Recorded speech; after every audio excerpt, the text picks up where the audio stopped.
Bonjour Jean-Paul Betbez. Bonjour. La Fed, Banque centrale américaine, baisse enfin ses taux. Oui, enfin. Ça faisait quand même quelques mois qu'on se demandait quand est-ce que la Banque centrale américaine va agir après les autres, après les banques canadiennes, anglaises et européennes. Elle l'a fait, et elle l'a fait de 0,5% en une fois, comme en quelque sorte pour rattraper son retard et se faire pardonner. Et pourquoi le fait-elle maintenant? Elle le fait maintenant parce qu'elle se dit qu'au fond, elle a fait la moitié du chemin. La moitié du chemin, c'est lutter contre l'inflation, qui était plus de 5% à l'époque, et maintenant elle est à 2,5%. Et se dit de ce point de vue-là, j'ai fait, il faut attendre, et c'est dans le bon sens. En sens inverse, l'autre mandat qu'elle a, c'est d'essayer d'avoir le maximum d'emplois.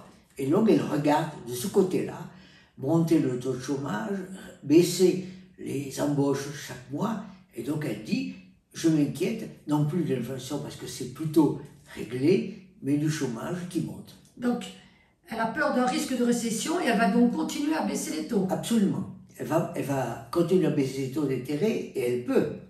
On peut se dire qu'aujourd'hui, elle peut baisser de 2 fois les taux d'intérêt en fin d'année, chaque fois de 0,5%, ce qui n'est pas rien, ce qui lui permettrait d'arriver à 4% en fin d'année, et puis l'année prochaine de faire 4 baisses par exemple, pour arriver à 3%.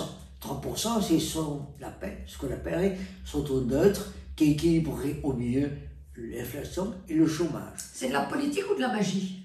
C'est de la politique, non, parce que tout le monde pense à Trump et aux élections, mais c'est pas tout à fait ça. La magie, si on veut, mais en fait, c'est parce qu'on a une économie extrêmement réactive, extrêmement flexible, ce qui permet à la Fed de faire des essais et des erreurs, d'ajuster, voir ce qui se passe le mieux. L'économie américaine est une économie très réactive au taux d'intérêt à court terme, au taux d'intérêt à long terme et à la bourse. Et donc, de certaine manière, si on se trompe, on peut toujours corriger. Donc la bourse est contente. La bourse est très contente. Donc tout va bien ou mieux aux États-Unis. Est-ce que cela agit sur nous? Ça va mieux là-bas et pas encore mieux ici. Tout simplement parce qu'ici, nous avons d'autres problèmes et des problèmes très européens. Nous avons peu de croissance, nous avons beaucoup de chômage, beaucoup de dettes et beaucoup d'interrogations et d'une certaine manière d'inertie. Nous n'avons pas la réactivité américaine. D'où le rapport Draghi? D'où le rapport Draghi. Essayez de dire oui, il faut baisser les taux d'intérêt, mais fondamentalement, il faut agir ensemble. Et le rapport Draghi est autour de mot compétitivité.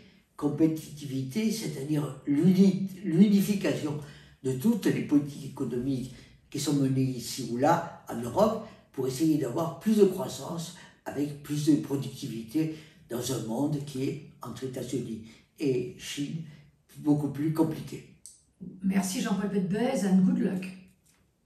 Je vous invite à vous abonner, je vous invite à liker, je vous invite à en parler, je vous invite à faire des commentaires. Donc, je vous invite. Merci.